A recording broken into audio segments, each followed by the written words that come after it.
वालेकुम, मैं मुआज़ अली रज़ा भाई के साथ हाज़िर हूँ। अब हम अपना एक पुराना सिलसिला क्वेश्चन आंसर के शुरू करने लगे हैं, क्योंकि काफ़ी टाइम से इस चीज़ को हमने रोका हुआ था मसरूफियात की वजह से, पर अब इस चीज़ को हम इंशाल्लाह रोज़ रेगुलर बेसिस पे करेंगे।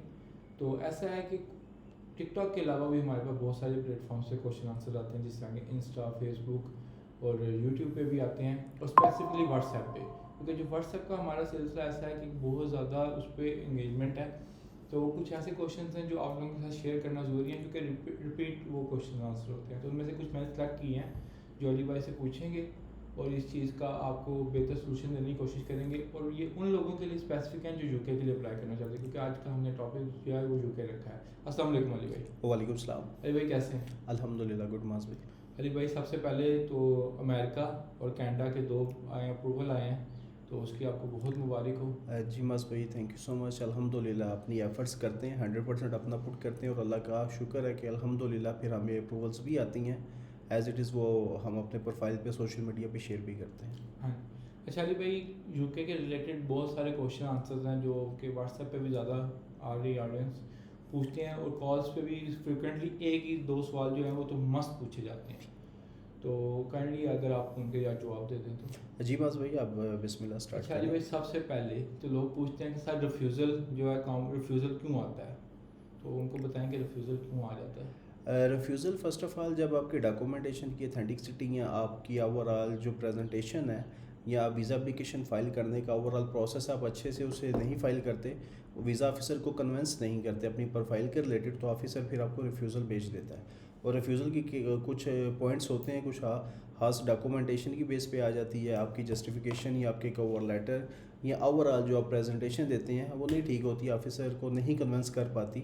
और ऑफिसर कुछ तो लाइक यूके की ही हम बात कर रहे हैं, तो यूके वीज़ा होम अफेयर वाले आपको काफ़ी डिटेल में आपके रिफ्यूज़ल के अबाउट बताते हैं, आपकी फाइनेंशियल के अबाउट, पर्पज़ ऑफ ट्रैवल के अबाउट, फैमिली टाइज़ के अबाउट, आपका जो विज़िट था, जो पर्पज़ था, जो कंसिस्टेंसी थी नहीं थी, जॉब थी, बिज़नेस थी, बैंक स्टेटमेंट थी, काफ़ी डिटेल में जाके वो रिफ्यूज़ल लेटर में हर चीज़ राइट करते हैं। तो उनको अंडरस्टैंड करना काफ़ी ईजी होता है अगर हम एज अ प्रोफेशनल देखें, क्योंकि उन पॉइंट्स को हाईलाइट करके आप अगेन अपनी पैप भी फाइल कर सकते हैं, प्री एक्शन प्रोटोकॉल।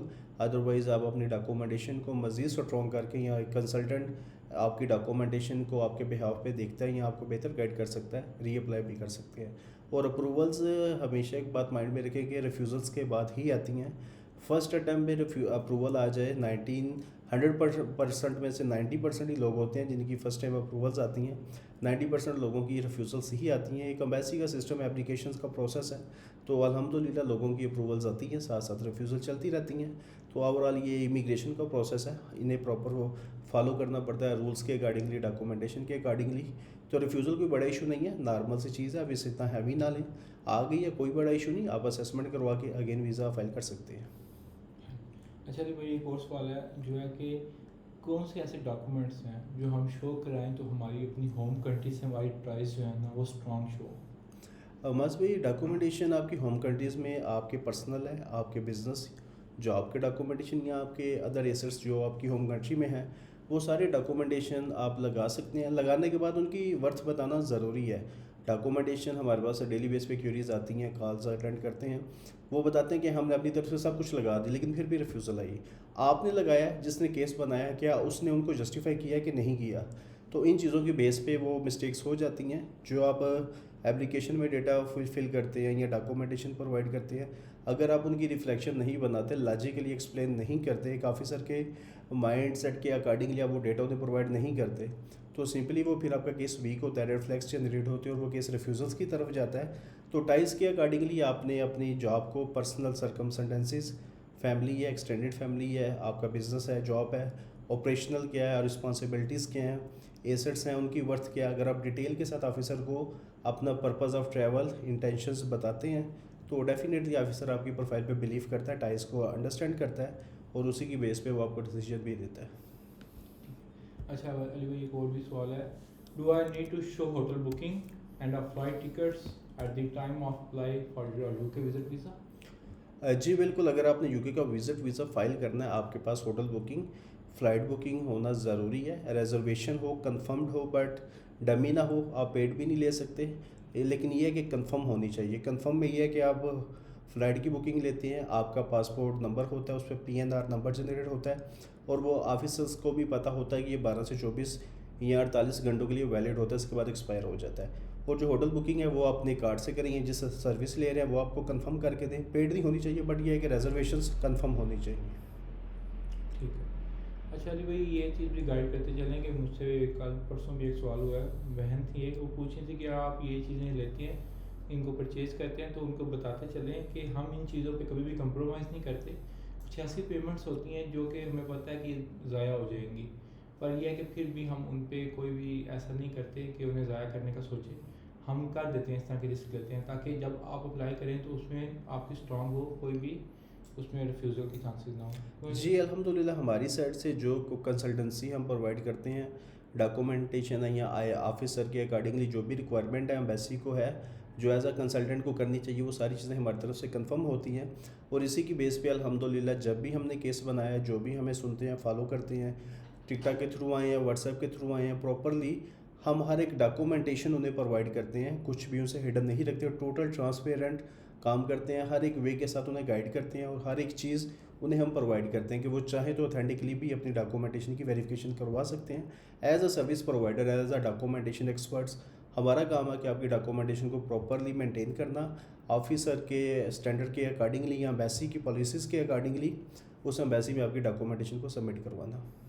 चलिए भाई, एक और सवाल है कि जब हम अगर किसी और कंट्री में जॉब कर रहे हैं, पाकिस्तान से हमारी टाइज है और जॉब हमारी किसी और कंट्री में है, तो उधर रहते हुए हम यूके के लिए अप्लाई कर सकते हैं? जी बाज़ भाई, बिल्कुल आप फाइल कर सकते हैं, क्योंकि पाकिस्तानी पासपोर्ट है, सिटीज़नशिप आप पाकिस्तान के हैं, बट कंट्री ऑफ रेजिडेंट आपका थर्ड कंट्री है और वहाँ पे आपकी टाइज देखी जाएंगी, आपका सोर्स ऑफ इनकम देखा जाएगा, आपकी कंसिस्टेंसी देखी जाएगी, कितने टाइम से वहाँ पे हैं। तो ऑफिसर ने जो डिसीजन देना है वो आपको मेरिट की बेस पे देना है, आपकी प्रोफाइल के ओवरऑल सरकमस्टेंसेस को अच्छी तरह वेरीफाई करके फिर वो आपको डिसीजन देगा कि वो वीज़ा इशू करता है या वीज़ा रिफ्यूज़ करता है। ठीक है। अच्छा अली भाई, आजकल जो टाइम चल रहा है, प्रोसेसिंग टाइम, हम्म। टिपिकल जो टाइम है वो क्या है? यूके का जो नॉर्मली प्रोसेस टाइम है वो विद इन 3 वीक्स में रिस्पांस आ जाता है, 18 से 20 दिनों में या 25 दिनों में नॉर्मली इसका रिप्लाई आ जाता है आफ्टर बायोमेट्रिक। ठीक है। और जो डिले वगैरह हो जाए कभी, तो वो क्या माज भाई, फर्स्ट ऑफ ऑल तो विजिटर वीज़ा में अभी तक ऐसे केसेस हमारे डिले हुए नहीं हैं, समटाइम्स होते हैं लेकिन रिज़ल्ट आ जाता है।